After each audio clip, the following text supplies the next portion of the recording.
നമുക്ക് ഈ വെളുത്തുള്ളിയും മുളക് പൊടിയും കടുകും കൂടെ ഒന്ന് അരച്ചുകൊണ്ട് വരാം. ഒന്ന് മയത്തിൽ അരച്ചെടുക്കാം.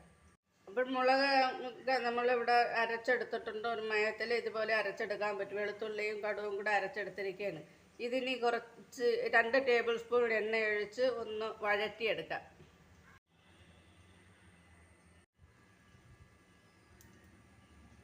എണ്ണ ചൂടായി വരുമ്പോഴത്തേക്ക് നമുക്ക് ഈ അരച്ച് വെച്ചിരിക്കുന്ന മസാല അതിലേക്കിട്ട് ഒന്ന് വഴറ്റി കൊടുക്കാം.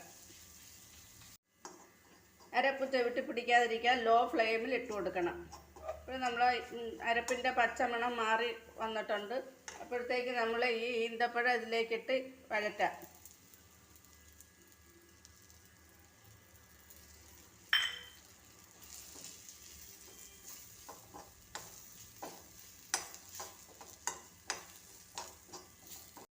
ഇതിങ്ങനെ വഴണ്ട് വരുമ്പോഴത്തേക്ക് ഇതിലേക്ക് ആവശ്യത്തിന് ഉപ്പും കുറച്ച് ശർക്കരയും 1 ടീസ്പൂൺ മതി